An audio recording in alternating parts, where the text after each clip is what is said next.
Transfer specialist Fabrizio Romano has delivered a major update on the future of Dominik Szoboszlai, and it's one that Liverpool fans will want to hear. Let's break this down. There is so much to discuss in today's video, so be sure to like the video and subscribe to the channel for daily Liverpool content. Despite growing speculation surrounding the midfielder's long-term situation at Anfield, Romano has confirmed that negotiations between Szoboszlai and Liverpool are very much alive. Crucially, talks have not stalled. And perhaps more importantly, they're not breaking down either. In fact, the tone of discussions is being described as positive, with both sides still actively working toward an agreement. There's no significant gap separating the club and the player at this stage, suggesting that common ground is well within reach. However, this is not a done deal just yet. Romano makes it clear that while progress is being made behind the scenes, there is still work to be done before things can move into the final stages. Key details remain unresolved, and until those final hurdles are cleared, nothing will be signed off. The situation then is finally poised. Liverpool appear to be pushing to secure the future of one of their most influential midfielders, while Szoboszlai himself remains engaged in the process.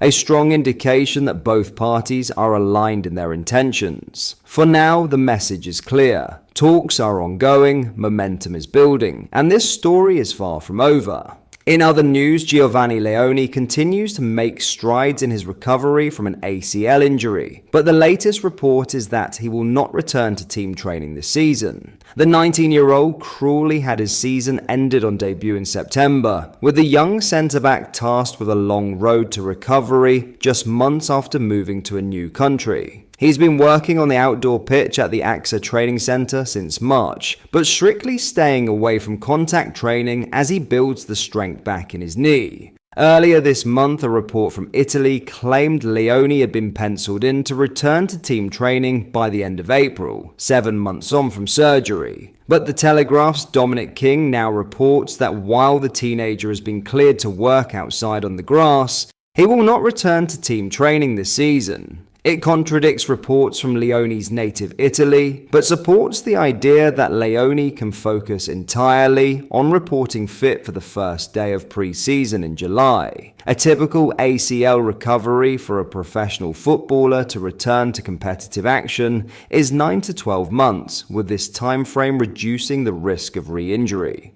Virgil van Dijk, for comparison, played in a pre-season friendly 10 months after his ACL injury and went on to enjoy a consistent campaign for Liverpool, experiencing only one minor fitness issue.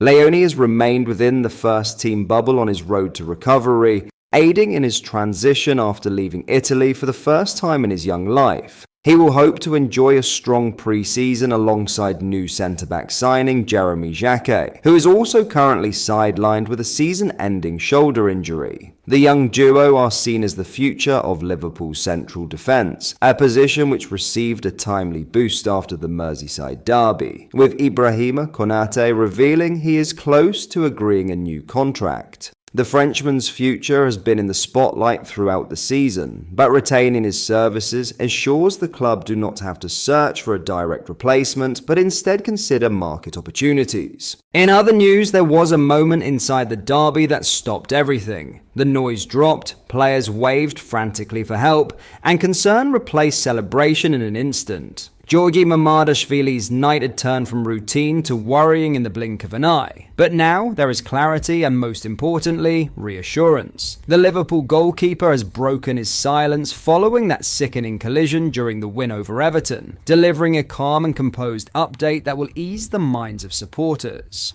Taking to Instagram on Monday morning, Mamardashvili confirmed that the situation is under control after his trip to hospital, writing, "Thank God everything is fine. Thank you all so much for your support and for being by my side. I'll be back soon. Big win in the derby and 3 points." It's exactly the message fans were hoping for after what looked, in real time, like a potentially serious injury.